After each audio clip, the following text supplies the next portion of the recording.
Instead of telling you what I think you should be doing or how you could be better, or I thought, well, let me just speak from the heart, speak from my gut, and really not have anything prepared, but just tell you what's worked for me.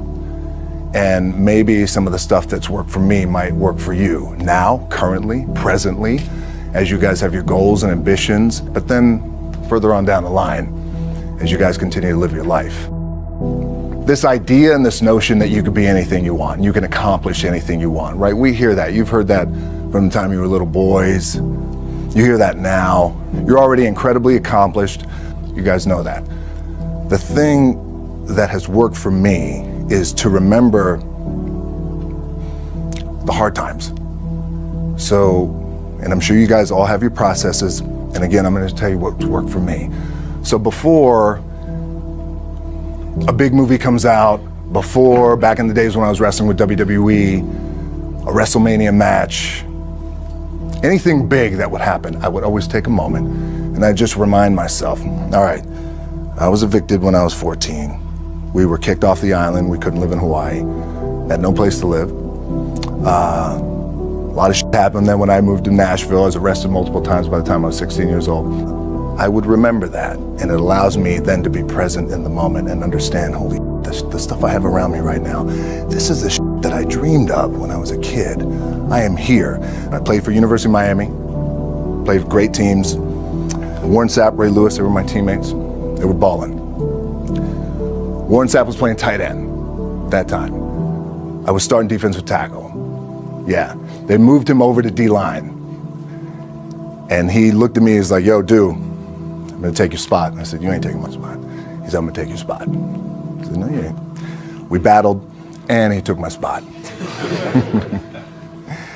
Now you can imagine how that with me, because there goes my opportunity. He went in, switched to defensive tackle, lit the world on fire. Well, what that did, it crushed me, it crushed my dreams. I had a piss poor senior year, zero production, no NFL, no combine invite, nothing. Finally went to the CFL. Calgary Stampeders, making $250 a week Canadian. Now, I had to send that home to my wife at that time. Had no money. So I remember that. When I got cut from Canada, my dad in his pickup truck came down 4 o'clock in the morning, picked me up in Miami from Tampa. We lived in a little apartment in Tampa. He drove down in his little pickup truck to Miami to get me when I was cut from the CFL. And I thought, well, I leave home like you guys left home. I'm ready to tackle the world, get after it, achieve my dreams and goals. Crushed by 22, 23 years old. Now I got to move back in with my mom and dad. I played on great teams though. Wait a second, this is not supposed to be my future. I'm supposed to be in the NFL right now. I'm supposed to be making a lot of coin and buying my parents, buying me, taking care of my wife, but it never happened. So I pulled out my wallet, I thought, well, let me see how much money I have. I opened it up, I had a 5, a 1, and change. Well, at least I rounded up to $7. But I thought, God, ain't this a bitch? I got $7 in my pocket. Where the f do I go now?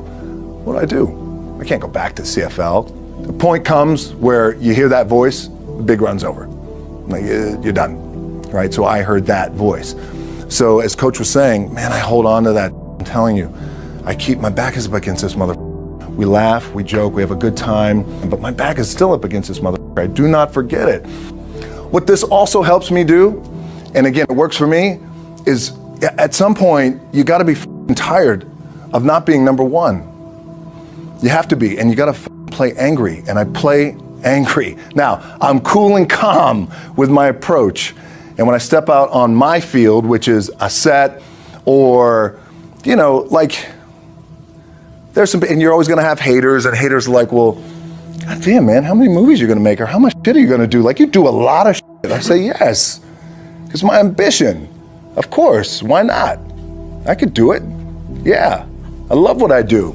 And not only that, but in what world do we not work every day?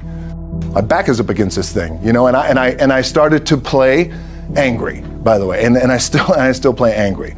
My last match, Brock Lesnar, transitioned, and I realized if I had to be great at something, I wanted to be great in this world of Hollywood and movie making and producing and entertainment, I had to commit, and like you guys have to commit. Obviously, you commit to something, commit to the goal. So I quietly retired 2 years later, I thought, what did I do with my career? Because my movies were not doing well. I was written off. I was like, it was around 2006, 2007. I was like, I pulled a Jim Brown. I left when I was on top, like #1 in the wrestling business, and I left. It was a ballsy, gutsy, some call it stupid move, but I had to commit and I had to follow what was in my gut. What helps me is to keep the hard times in the front of my mind, because it allows me to go into these big moments that I've worked my ass off, and you guys have worked your ass off. It allows me to go into these big moments with a different perspective. What it also does for me, and again, this is what works for me. Like, my back is up against this mother. Every day, it's against this wall. But it's up against this mother, because it's what I believe in. And when my back is against this mother, then there's nowhere to go.